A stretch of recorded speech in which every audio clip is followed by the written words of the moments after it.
이번 시간에 지난 시간에 이어서 모금하고 사회복지 공동 모금에 관련된 내용 간단하게 둘러보고 예산에 대해서 공부하도록 하겠습니다.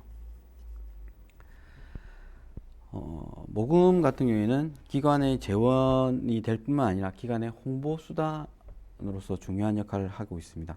조직 목표를 달성하는 데 필요한 재원을 확보하고 조직 목표에 대한 지역사회 주민들의 참여를 통한 관심을 증진시키는데 이를 통해서 이제 재원 확보까지 된다라는 부분이고요. 방법에는 DM, 직접 우편물을 발송하는 방법, 그리고 이벤트, 대중매체 광고, ARS, 인터넷 등 매우 다양하게 진행할 수 있습니다. 최근에는 더더욱 더 많은 부분으로 이제 확장되고 있는 부분이고요. 광고도 이제 최근에는 많이 나오죠. 그러니까 대규모 기관들, 모금 기관들 같은 경우에는 특히 기아대책, 세이브 더 칠드런, 월드비전 이렇게 하면서 TV 광고도 많이 나오고 있는 건 사실입니다. DM은 잠재적 후원자들을 개발하는 전통적인 모금 방법이고, 이벤트는 자선 디너 파트, 연간 자선 음악회, 일일 찻집, 특별한 아이들의 텐과 판매하는 부분, 음악회 이런 것들도 있는 거고, 이런 걸 통해서 이제 홍보가 주가 되겠지만 그걸 통해서 그러니까 예전에 저희들 기획하다가 중단했던 것 중 하나가 이제 캠핑을 연계하는 이런 것들도 있었습니다. 대중매체 광고 같은 경우는 TV, 라디오, 신문, 잡지 등의 광고를 활용하는 방법, AR에서는 전화응답 전화를 해서 1588 이런 것들을 이용해서 이렇게 하는 것도 있죠. 기관의 홈페이지나 이메일, 인터넷 동호회 등을 활용할 수 있는 방법들이 있습니다. 기관의 홈페이지 이렇게 했고, 모두는 주요한 민간 자원의 동원 방법인 동시에 시민의식을 고양하는 방법이기도 하고, 단순히 돈을 모은 것이 아니라 인간 간의 신뢰와 이런 것들, 기관의 신뢰도를 보여주는 것들이 되는 거죠. 따라서 효과적인 모금을 위해서 몇 가지 원칙이 있는데, 첫째는 모금 기획과 수행에 경험이 있고 금융과 기업 등과 밀접하게 접촉하는 구성원들로 특별위원회를 구성한다. 모금회 내에도 이제 기금위원회가 따로 있죠. 둘째는 해마다 같은 시기에 유사한 모금 행사를 이행해야, 정기적으로 하면 이제 이 시기에 한다. 그러니까 모금회가 연말에 집중 모금을 하는 방식도 똑같은 형태에 있는 거죠. 그래서 사랑의 온도탑이라든지 이렇게 하면서 그러니까 자연스럽게 모금을 참여할 수 있도록 만들어주는 부분이 있고요. 세 번째는 지명도가 높은 시민이나 회사가 적어도 하나의 행사를 후원하게 되는, 그러니까 대표적인 게 삼성이 모금 행사에 후원하는 이런 것들이 있죠. 그리고 넷째는 대중매체를 적극적으로 활용해 홍보하는 거고, 마지막은 지역 모금식이나 여름 휴가를 피하는, 그러니까 대규모 시설 기관들 하는데 같이 끼어서 한다고 하면 긍정적인 게 많지는 않겠죠. 그래서 좀 피기해서 아니면 그 전후에서 후보다는 전이 낫겠죠. 그러니까 10월 집중 모금을 이제 우리 기관에서 한다 이렇게 할 수도 있는 거고. 마지막으로 사회복지 공동 모금회, 저희 기관에서 가장 많이 덕을 본, 저희 기관만 덕 보는 건 아니겠지만 저희 기관이 성장하는 데 있어서 가장 중요한 역할을 했던 기관 중 하나가 모금회입니다. 대표적인 모금단체고, 최근에 들어서 이제 법정 모금단체가 하나 더 늘어나면서, 그러니까 유일한, 이거는 이제 꼬리표를 또 뗐지만, 그러니까 사회복지 모금의 일원화에 대한 부분에 대한 고민이 있었고, 모금과 배움사회 전문성, 그리고 모금 경비 및 관리 운영비를 10% 이내로 이렇게 사용할 수 있도록 함으로 해서 그러니까 자율성에 대한 부분도 확보했고, 연말 연시 집중 모금과 연중 모금을 나누어서 진행을 하고 있다. 그리고 사회복지 공동모의 기금은 우리나라 민간 사회복지기관 및 시설의 특별 프로그램의 운영이나 필요한 장비 구입에 상당한 기여를 하고 있는 재원이 될 수 있다. 사랑의 밥차, 김해에도 있죠. 저 장유 대성복지대에 대한 것도 모금에서 지원한 이런 사업이기도 하고, 배분의 투명성과 공익성을 더욱 강화하여 우리나라를 대표하는 모금기관으로서 시민의 건전한 모금 문화를 발전시키고 보다 책임있는 모금기관으로서 확고한 위상을 정립해 나가는 부분들이 필요하다라고 말씀드릴 수 있을 것 같습니다. 이어서 이제 예산 부분입니다. 어떤 예산은 사업계획과 함께 사회복지기관의 1년을 살아가는 설계도 토대가 되는, 그래서 얼마나 중요한지 잘 아실 거고, 이게 제대로만 구성되어 있다면 사업 수행이 진짜 쉬워집니다. 거기에 맞춰서만 집행하면 되니까 이런 부분들을 한번 챙겨 보실 수 있었으면 좋겠고요. 예산이라고 하는 것은 한 조직이 일정 기간, 회계연도라고 이야기하는데 보통의 사회복지 시설은 1월 1일부터 12월 30일 정부 회계연도를 따라가게 되죠. 또한 수행할 업무와 업무의 실행을 위해 필요한 재원의 확보 방안 및 지출에 관하여 수립된 계획을 예산이라고 합니다. 다시 말하면 일정 기간 동안에 계획된 세입과 세출을 명시한 기록으로 한정된 자원을 배분하고자 하는 의사결정이 담긴 문서다라고 보시면 될 것 같고요. 조직의 목표 달성을 위해 계획을 수치로 표현한 것이다. 일반적으로 예산이라 하면 다음 1년간의 재정 계획을 말하는 것으로 일정 기간의 수입과 지출에 대해 예정적 계산으로서 정해진 기간에 예상되는 수입과 의도한 사항을 목록화하여 기록한 부분이고, 조직 목표를 금전적으로 표시하고 일정 기간 동안의 재정 활동을 감시 장치로 제공하는 것을. 그러니까 이게 경고를 줄 수 있는 거죠. 예산 대비 집행이 뭐 많거나 작거나 이렇게 했을 때 많아도 문제, 적어도 문제인 거죠. 이런 부분들을 이제 확인할 수 있는 절차가 있다라고 보시면 될 것 같고요. 예산은 전통적으로 통제 기능이 강하게 적용되고 있고, 통제 기능이란 계획된 목적에 예산을 사용하도록 개입하는 것을 의미한다. 그러나 최근에는 효율적인 목표 달성과 미래 비전을 제시하는 계획이 강조되면서 예산 관리와 기획의 측면에서 보다 강조되고 있는데, 관리는 효율적으로 목표 달성을 위해 집행 과정에 최소한의 예산으로 신속하게 목표 달성을 할 수 있도록 기능하는 것을 말하고, 기획이라는 것은 미래지향적인 목표를 설정하는 과정으로서 단기적, 장기적 계획 과정을 모두 포함하고 있다라고 말씀드릴 수 있습니다. 예산은 주어진 사업을 시행하는 데 사용되어 효과적, 효율적으로 목표를 달성하고 미래지향적 계획을 제시하는 관리 기획 기능의 성격도 중요하지만 통제 기능도 중요하다. 그러니까 미래에 대한 부분도 중요하지만 실질적으로 돈을 잘 맞게 올바르게 사용하는 것도 중요하다라고 말씀드릴 수 있는 거죠. 뭐 여기서 이제 예산의 종류 이런 것들도 보면, 예산은 기준에 따라 일방적인 정부 활동에 관한 세입과 세출을 포괄하는 일반 회계 예산과 뭐 특별한 독립적으로 편성된 특별회계 예산으로 구분할 수 있다. 거기에서 사회복지 조직에 사용하는 것은 일반 회계에 따른다라고 말씀드릴 수 있고, 일반 회계는 사회복지 조직의 건전한 운영을 목적으로 클라이언트 및 대상자, 직원의 복지 증진을 위해 운영되는 회계이기 때문에 공공성이 핵심이다라고 말씀드릴 수 있을 것 같아요. 그래서 여기서 이제 이후에 계속 볼 거는 본예산, 추가 경정 예산, 준예산. 뭐 들어보셨을 건데 TV에서도 연말에 좀 되면 12월 1일 되면 뭐 국회에서 정부 예산이 통과되니 많이 하는 논란이 많잖아요. 이런 부분들이 그거는 이제 본 예산을 편성하는 거고, 추경에 뭐 예산을 하니 많이 이런 것들도 언론상에 많이 나오죠. 그래서 본 예산은 당초 행정부에 의해 편성되어 의회에서 의결 확정된 예산을 본 예산이라고 합니다.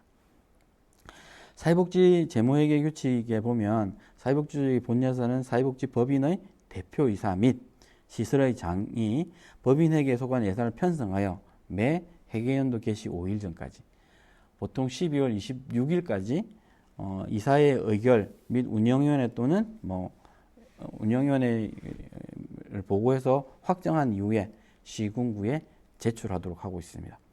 회의록을 첨부해서. 다만 법인이 설치 운영하는 시설의 경우는 시설 운영에 보고한 후에 법인 이사의 의결을 거쳐서 확정하기도 합니다. 여기에 이제 필요한 이제 첨부되는 예산 서류를 보면 크게 6가지가 있는데요. 예산 총칙, 세입 세출 명세서, 추정 대차 대조표, 추정 수지 계산서, 임직원 보수 일람표, 당해 연도 의결의 이사의 회의록 또는 당해 해당 시설 운영인 회의록 4번을 제출하게 된다. 소규모 시설들 같은 경우는 여기서 1번 예산 총칙, 2번 세입 및 세출 명세서, 5번 임직원 보수 일람표, 6번 시설 운영인의 회의록, 요거를 제출하게 되어 있습니다. 또한 뭐 이게 소규모 시설이라고 한다는 것은 책에 이제 275페이지에 나와 있는데요. 일평균 이용자가 20명 이하인 시설, 그리고 뭐 정원이 뭐 10명 이내 이렇게 생활하고 있는 부분도 소규모 시설이다라고 이야기하고 있습니다. 추가 경정 예산을 보면 예산이 국회의를 거쳐 확정된 이후에 뭐 다양한 이유가 생기겠죠. 이후에 성립된 예산을 변경해야 될 때, 뭐 예산이 적게 들어온다든지 예산이 많다든지, 지금 정부 세수가 뭐 확보가 안 돼서 추가 경정 예산을 해야 되는 게 맞죠. 근데 정부 같은 경우에는 적자 재정도 가능하기 때문에 뭐, 뭐 편성을 굳이 안 해도 문제가 되지는 않겠죠. 사회복지 재무회계 규칙에 따르면 뭐 사회복지 조직의 추가 경정 예산은 시설 예산에 성립되고 회계연도가 개시된 이후에 새로이 발생한 사유로 이미 성립된 만들어진 예산의 변경이 필요할 때 시설장은 법인사에 추가로 예산 편성하여서 제출하고 이를 다시 이제 시군구청에 제출하고 공고하는 절차를 가지게 됩니다. 그러니까 변경 사유는 다양해요. 그러니까 수입이 주는 거, 지출이 느는 거, 그 수입이 늘어나는 거, 뭐 지출이 줄어드는 거, 뭐 여러 가지 부분을 통해서 그것을 조정하는 역할들. 그러니까 합리적으로 예산을 집행할 수 있게 만드는. 근데 이제 이것도 이제 안에 이제 규칙에 따라서 당해 연도에 삭감한 예산, 본 예산 편성할 때 여타 이유로 삭감한 예산은 다시 편성할 수 없다. 뭐 이런 조건들이 많이 붙게 됩니다. 이런 것들도 한번 챙겨 보실 필요가 있고요. 준예산 같은 경우는 회계연도 개시 전에 의회에서 결정하지 못하는 경우, 우리나라는 준예산 형태로 간 경우는 거의 없어요. 근데 미국 같은 경우는 준예산으로 가서 뭐 연방정부가 셧다운되는 이런 사례도 많이 일어나고 있죠. 헌법이나 법률이 정하는 범위 내에서 정부가 전년도 예산에 준하여 지출할 수 있는 예산을 의미하고 재무회계 규칙에 따르면 사회복지조직의 준예산 회계연도 개시 전까지 법인의 예산이 성립되지 아니한 때 법인의 대표이사 및 시설장은 시군구청장에게 그 사유를 보고하고 예산이 성립 때까지 임직원이 보수, 법인 및 시설 운영에 직접 사용이 필요한 필수적인 경비, 법령상 지급 의무가 있는 경비를 전년도에 준해서 집행할 수 있다. 법인의 대표이사 뭐 시설장은 그러니까 준예산 편성 전에 시군구에 뭐 사유를 보고해야 된다 이렇게 이야기하는데요. 사회복지시설이 준예산을 편성할 일은 거의 없습니다. 왜? 정부에서 예산이 확정되고 나서 집행에 대한 이야기를 했었고 예전에 제가 경험했던 것 중에는 예산 집행을 안 하는 경우는 있어요. 지자체에서. 뭐 그런데 이제 그때 당시에는 이제 그 아까 얘기했던 예산을 보고하라는 부분도 이렇게 크게 딱딱하게 요구하지도 않았죠. 왜? 주지도 않았기 때문에. 그래서 3월쯤에 제일 난감한 게 직원들 월급에 대한 부분이에요. 보조금을 의존하는 시설들이 보조금이 나오지 않은 경우. 지금은 이제 그런 경우가 없습니다. 그러니까 예산이 확정이 되지 않는다 하면 전년도의 기준으로 해서 예산을 집행하는 이런 부분들 하고 추경을 통해서 예산을 정액하는 이런 과정들을 거치고 있습니다. 화면이나 책에 나와 있는 표를 보면 편성 시기들이 나와 있죠. 본 예산은 다음 회계 연도 시작 5일 전까지, 추경은 예산 성립 후 바로, 그리고 준예산은 회계 연도 개시 전까지 예산이 성립되지 아니한 때에 하고 예산 성격은 당초 예산이고 본 예산을 변경하는 거, 본 예산 전 임시 예산이 이제 준예산이다라고 하고 절차는 보시는 바와 같이 체크해 보시면 될 것 같고요. 그래서 이제 예산의 기능을 보면 국가 차원에서 보면 예산은 일정 기간 동안의 국가의 수입, 지출의 예정안 또는 계획안으로서 헌법과 예산회계법에 근거하여 편성되며 국회의 심의 의결을 거쳐 재정계획이라고 할 수 있다. 일반적으로 정부 예산은 정치적 기능, 뭐 법적 기능, 행정적 기능을 가지고 있는데 정치적 기능을 보면 자원의 배분과 관련된 이해관계를 조정하는 과정으로서 의회가 예산 심의 결정권, 결산권, 기체 동의권을 통하여 행정부를 통하여는 수단으로 통제하는 수단으로 역할을 한다. 그러니까 연말되면 시끄럽던 이유도 이런 거죠. 그러니까 깎기도 하고 정액도 하고 뭐 쪽지 예산이라고 내가 이야기하면서 자기 지역구 예산 챙김 이런 여러 가지 부분들이 존재하는 거죠. 두 번째는 법적 기능입니다. 예산은 법률이 아니지만 법부에 의한 행정부의 재정권 부여 방식으로 이제 진행되는 것에 따라서 법령에 따라 편성, 집행된 예산은 법령을 시행하는 기능을 수행한다라고 말합니다. 그러니까 법률은 아니지만 법적인 효력을 발생하고 있다라고 보시면 될 것 같고요. 세 번째 행정적 기능은 행정부가 가용 자원을 효과적으로 동원하여 국가 발전을 위한 각종 사업 계획을 뒷받침하기 위해 가능한 한 최대의 경제성, 효율성을 고려하여 이를 관리하는 기능을 가지고 있다. 네 번째 경제적 기능입니다. 예산은 국가 경제와 관련해 회계연도 동안의 조직의 재정 활동을 안정화시키는 경제 안정의 기능, 매년 조직의 재정적 성장을 확인하고 재정 전략을 수립하는 원천이 되는 성장 촉진 기능, 조직 활동 제 분야 간의 자원 배분을 조정하는 자원 배분 기능, 그리고 국민의 소득 및 부의 재분배 정책을 소행하는 소득 재분배 기능, 각종 사회 경비를 집행하여 완전 고용을 초래하는 사회 보장을 정진하는 사회 정책 수행을 한다. 다양한 기능들을 가지고 있다라고 보시면 될 것 같고요. 이에 반해서 사회복지 조직의 예산은 조직을 운영하는 기능, 법적 기능, 재정적 기능, 행정적 기능 이 네 가지로 이야기하고 있는데요. 조직 운영 기능을 보면 집행부를 통제하고 이해관계를 조정하여 정책을 형성하는 기능을 한다. 실질적으로 그러니까 실무 부분에 있어서 예측 가능한 부분을 고려하겠다라는 부분이고요. 둘째, 법적 기능은 사회복지시설 운영자에 대해 예산의 집행 권한을 부여하는 기능을 포함하여 세출은 예산에 따라 집행해야 하는 의무가 있으며 세입은 연간 수입의 추계에 불과하여 별도의 법적 근거가 있어야 실현이 가능하다. 그러니까 예산을 집행하고 싶다고 해서 집행할 수 있는 거 아니에요. 그리고 예산이 들어왔다고 해서 집행할 수 있는 것도 아닙니다. 그러니까 여러분 중에 돈이 많아서 저한테 예산을 한번 1억을 지원했다라고 한다면 이게 그냥 돈이 들어왔다고 해서 지금 그 아이들은 프로그램 한다 이렇게 할 수가 없어요. 들어온과 동시에 추가 경정 예산이라고 해서 추경을 통해서 본 예산에 편입시키고 이걸 지자체 보고해서 승인받고 그에 의해서 승인된 이후에 집행할 수가 있는 거죠. 최소한 빠르면 보름, 길어도 한 달 정도는 시간이 소요가 됩니다. 긴급한 예산일 경우는 어떻게 하느냐? 그것도 마찬가지로 최대한 지자체의 승인 절차를 빨리 요구해야 되는 이런 부분이 생깁니다. 근데 이제 고유 목적 사업 이외에 연관되고 특별 재원, 지원 이런 것들이 확정됐을 때는 집행하고 사후 보고 이런 것도 있을 수는 있습니다. 세 번째, 재정적 기능입니다. 재정적 기능과는 사회복지 조직에서 세입은 법인이 보유 중인 자본의 일부를 목적 사업 추진 재정으로 전환하는 것이며 세출은 전환된 재정을 운영 관리하는 것. 여기서 말하는데 그러니까 이런 게 있어요. 그러니까 법인에서 후원금으로 지원금으로 내려온 돈을 다시 돈이 남았다고 해서 시설에서 법인으로 전출하는 것은 불가능하게 막아놓고 있습니다.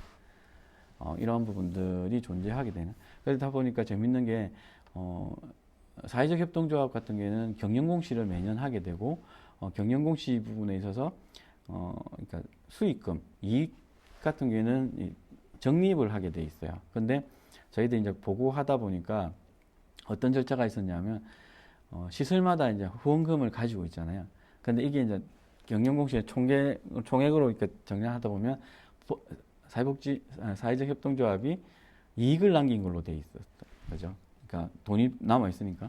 그러니까 이렇게 적립을 안 했냐고 이제 문제 제기가 들어왔고, 이거에 대한 이제 행정 지시가 내려왔죠. 왜 적립 안 했노? 그러니까 그에 대한 사유를 달아서 올리고 이런 절차적인 부분들도 있다라고 말씀드릴 수 있을 것 같고요. 네 번째, 행정적 기능 같은 경우에는 예산이 사회복지 조직 전반을 관리할 수 있는 도구가 되는 거예요. 그러니까 회계의 흐름만 봐도 이 기간 시설들이 제대로 운영이 되고 있는지를 볼 수가 있는 거죠. 이런 부분들을 한번 체크해 보실 필요가 있고요.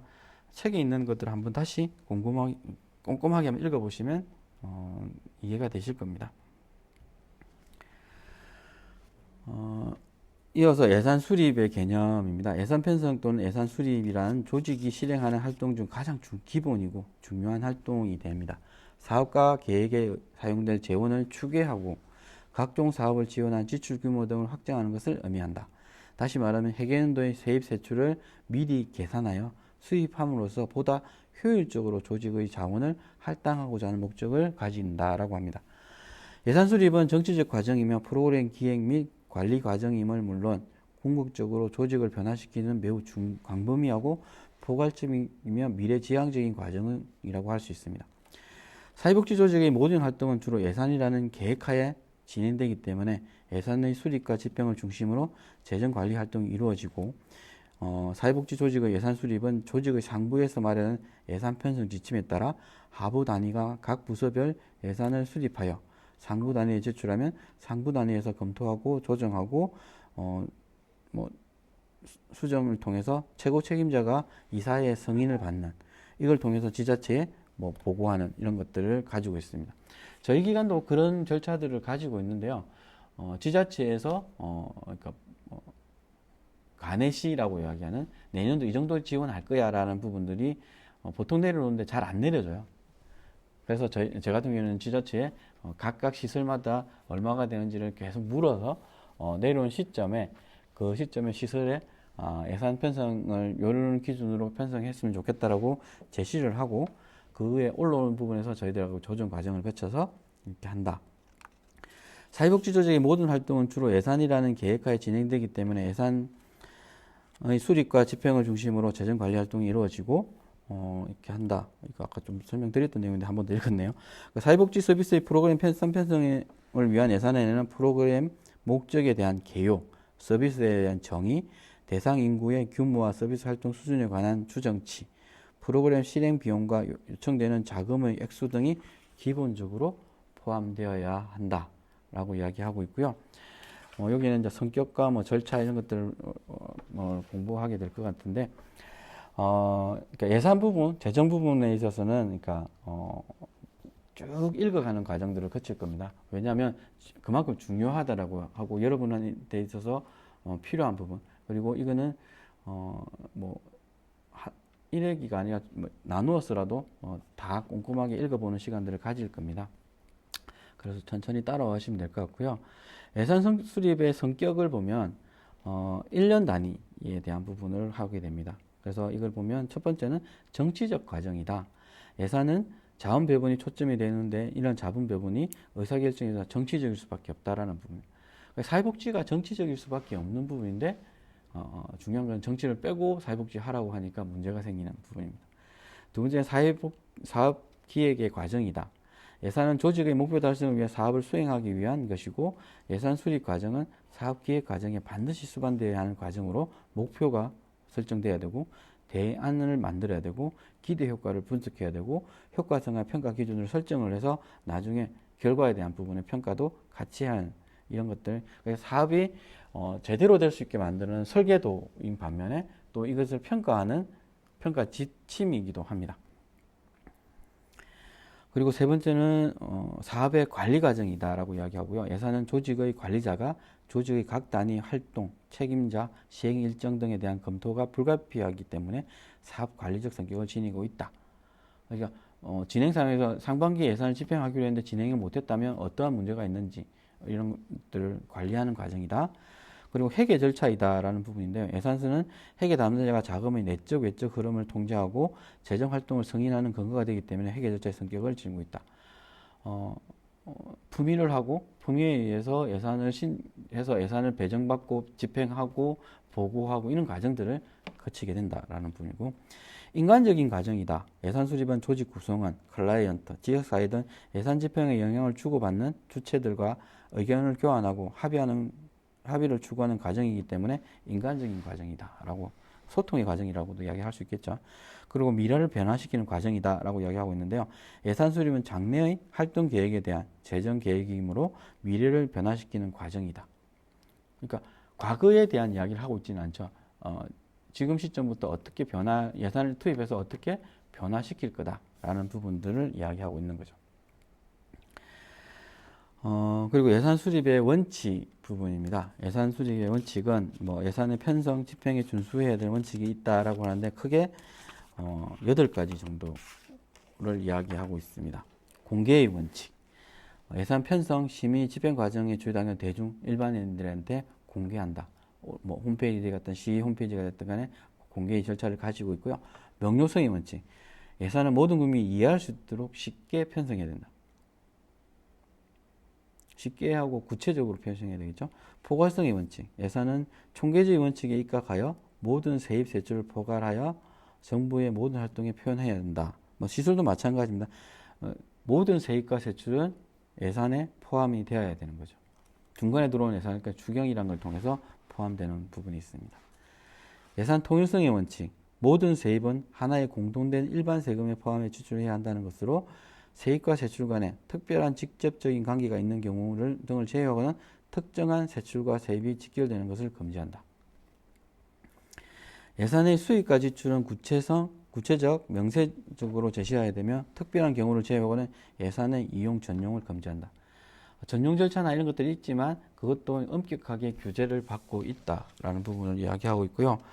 명세성의 원칙, 예산의 수입과 지출은 구체적, 명세적으로 제시되어야 하며 특별한 경우를 제외하고는 예산을 하고 있고, 사전 승인의 원칙, 예산은 사전에 의회의 심의 의결을 받아야 되고, 정기성의 원칙, 지출 권한을 일정 기간 안에 부여해야 하는 것으로 이 기간이 끝날 때까지 사용하지 않은 예산은 효력을 상실하고 재의결 아니면 반납 이렇게 됩니다. 정확성의 원칙, 예산 추계는 가능한 한 정확해야 하며 세출을 과다하게 적산하거나 세입의 과소하게 추계하여 은폐한 재원에 대해서는 안 된다. 법적인 문제를 받을 수 있다. 라고 이야기하는 거고요. 수립 절차는 다음 시간에 한 번 더 이야기하고 진행하도록 하겠습니다.